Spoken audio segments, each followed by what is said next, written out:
Hello and welcome to Topical Top Tens, a new show here on Football 365. I'm your host, Mark Smith, and I'm here with editor of Football365.com, Sarah Winterburn. Sarah Winterburn, what's our top 10 this week? This week, Mark, it's the top 10 worst current club record signings. Lovely. I hope you enjoy the show. Look out for our old friend Paul Pogba getting a mention. And also Newcastle's prodigal son, I think. Joe Linton is in there as well. Any highlights for you, Sarah, in this? No, I didn't enjoy it. Okay, good stuff. Enjoy the show. Right, Sarah, let's crack on. Number 10, we've got Sebastian Haller. Haller? How are we saying it for a start? Well, we won't be saying it at all in a couple of years, I think, because I think he's going to disappear forever. Right. I mean, I think the thing is with this is West Ham were desperate to spend a lot of money on a striker. They've been saying for about 4 years, we will buy a £40 million striker. I mean, and if you say it as crudely as that, eventually someone will go, yeah, we'll sell you this guy for 40 odd million. And there was a time when Haller, I think we're going to call him Haller because he is French, isn't he? So more Haller than Haller. Right at the start of the season, it kind of looked like he might be the answer. By the time we got to the end of the season, and the West Ham realised that Mikel Antonio was actually a better striker.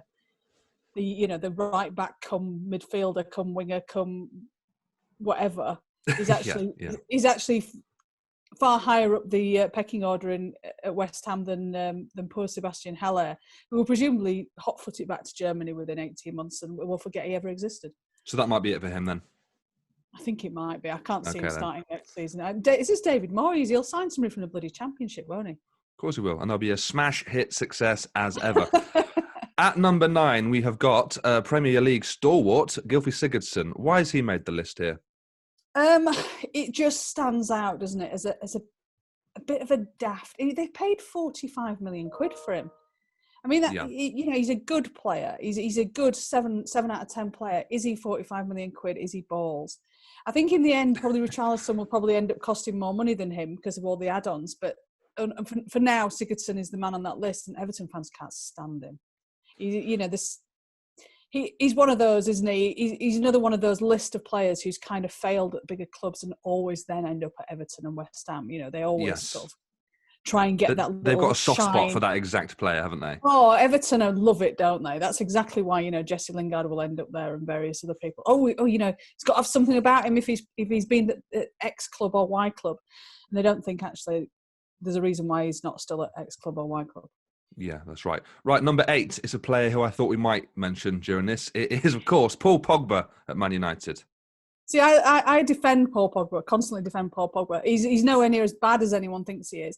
But it's undeniable that if you spend £89 million, you break the British record, you want a bit more than you're getting from Paul Pogba, let's face it. Well, I think the general thing on Pogba is, and it's boring to say because it's been said so many times, but he is an outstanding world-class footballer, but you're just not getting enough out of him. You're not getting it more than 2 out of 5 games. I mean, I think there's a sense with Pogba that he's not the game changer, is he? And I think that's what everyone expected him to be for that kind of money. He looks great in a great side. Does he look great in a good side? Not so much.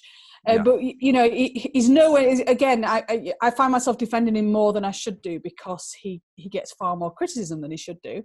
Yeah. But the truth is, there's nowhere near. He has not delivered for that kind of money, and maybe Man United were wrong to pay that kind of money, or wrong to think that they could take a poor side and make them better by just bringing in one world-class player, because that really doesn't work, as we can see. But it's undeniable that this is not really, nobody's happy with this situation, are they? No, Bat's on a new contract is what it looks like. So plenty more time for us to discuss Paul Pogba over the years. Right, number 7.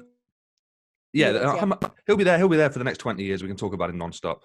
At number 7, we've got a player who I've sort of enjoyed watching at times, but not always for the right reasons. It is Nicolas Pepe at Arsenal. Again, not a terrible player. And I think, but when you read that Arsenal are launching an investigation into how this transfer happened, you get the sense that this might not have gone incredibly well. Now, but how does he feel about that? How can he feel about that when heads are rolling? Imagine reading that headline. I think I'm doing all right. The thing is, he has been okay, but I mean, I think what happened was Arsenal was so excited about this kind of, we all knew that they only had 40 million, 50 million, whatever it was to spend last summer, and they did do some very sort of clever business in some ways. but so excited that they didn't have to pay very much up front for Nicolas Pepe, that it seemingly escaped them that they were going to play a massive amount in total. Yeah, he's not he doesn't look like a £72 million player, unfortunately. Now again, there are moments where he's had sort of 30, 40 minutes in games where you think, oh yeah, that's it. That's why they spent all that money on him. But when other clubs around Europe are going, what, 72 million? That's mad. At that point you think, oh, I think we'll just walk away. And there's certainly a school of thought that paying a little bit less for Wilfried Zaha would have probably been the sensible move. The more shrewd move. I will, however, stand up for him in this respect. It's his first season, similar to Haller. It's his first season, and I think it's probably unfair to judge him so swiftly. Having said that, it is more fun. Right, let's move on. Number 6, we've got Lucas Hernandez at Bayern. Massive amount of spent a load of money last summer, and it's kind of been forgotten because Bayern are absolutely brilliant, as we know. But they did spend. They not only did they break their own club transfer record, he became the most expensive player in the Bundesliga history. Yeah.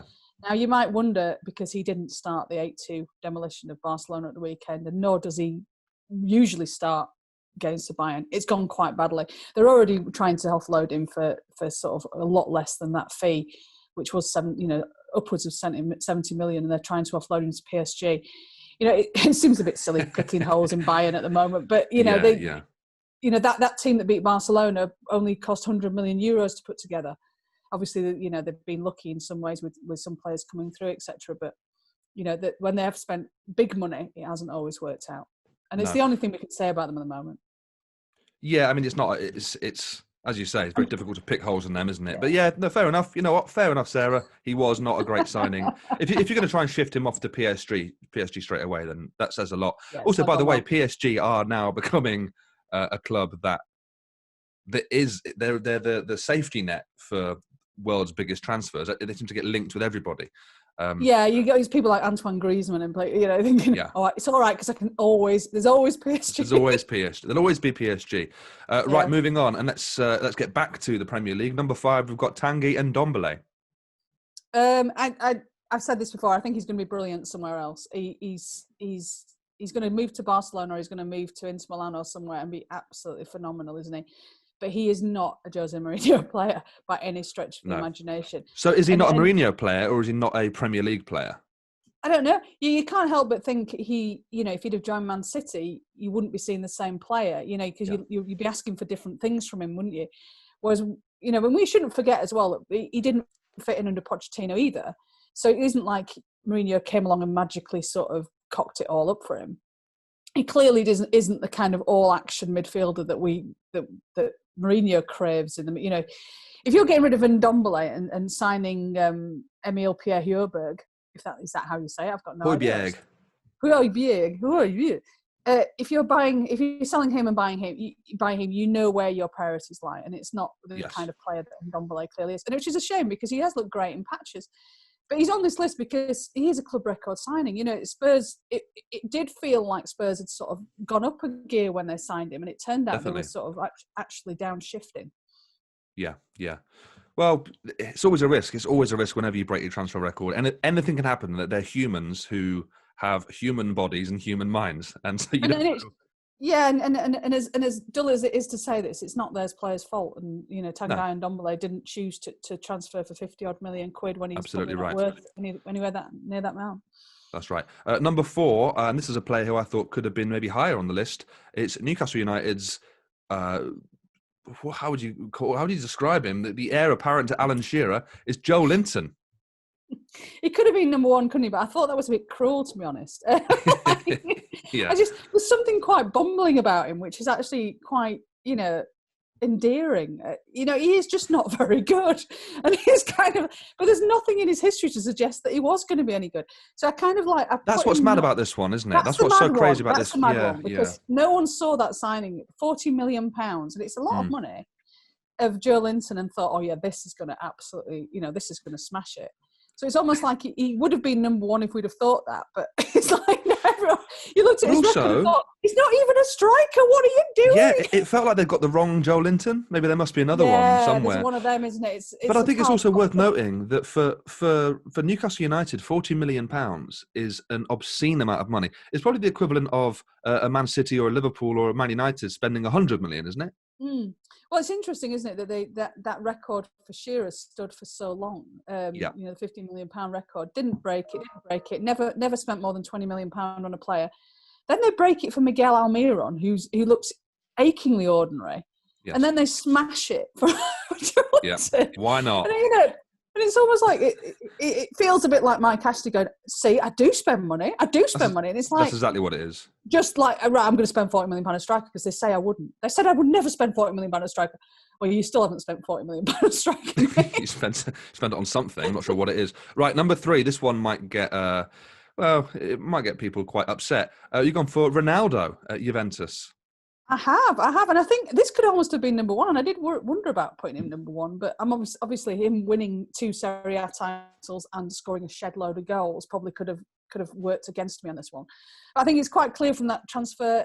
Let's not forget, you know, the best part of £100 million on a 33-year-old. No sell-on value, or apparently they're trying to sell him now for 50-odd million. If anybody takes that deal, then they are absolutely mental, and they'll find themselves on this list next year. But but they're not mental because they buy him. You're buying another brand, aren't you, to add to your company, and that's how football is seen now. It's a sad way to talk about it, but that's what it is. It's true, but it's undeniable that has backfired for Juve, because Juve spent all that money basically to buy a Champions League. There's no doubt that that's what they wanted. You know, they were winning. They've won the last 72 Serie A titles without Ronaldo. That may or may not be true. We can fact check that later. But they didn't. But they've regressed in Europe. They still would have won it. They still would have won Serie A on both these 2 occasions. And they didn't have to spend that obscene amount of money, knowing that they were never going to get that money back. Now, some people sort of chunner about talking about sell-on values and everything like that, as if you shouldn't even think about it. But these are businesses. You don't, no business should have a massive outlay on something that they're not going to get returns on. They can't write it off like that. They thought the returns were going to be a Champions League title. Undoubtedly, they thought that. And it hasn't happened, and thus he's a failure. Okay. Number two, Kepa Arrizabalaga. And first of all, what a fantastic pronunciation. I'm glad you did that. I just wrote down Kepa. Yeah, I just wrote down Kepa. I ain't even trying to spell that, never mind say it. Again, this could have been number one. I mean, I think we're all a little bit, what's the word? Cynical about spending a load of money on a goalkeeper, aren't we? So we secretly think it might, you can't really spend on a goalkeeper. It's like, it seems a bit weird, doesn't it, when you spend big money on a goalkeeper? But if you do, you have to get it right. And they got it so wrong with this. It's unbelievable. It's so bad. It's gone so badly that you wonder what on earth they were watching in the first place. Now, whether it's just a case of a young man completely losing his confidence, because he wasn't great last season, but he wasn't horrendous. He wasn't great. He never looked brilliant. But you kind of thought, he's a decent. And he was just absolutely average. He was just fine. And you remember David De Gea, don't you? You remember that first season, and you think, you should give him time because he's young and he's a keeper and it's a hard position and it's so much pressure, etc., etc. So he was decent. He was okay. Then what happened in the Carabao Cup final, and you thought, there's something a little bit odd about this one. But this season he has been disastrous.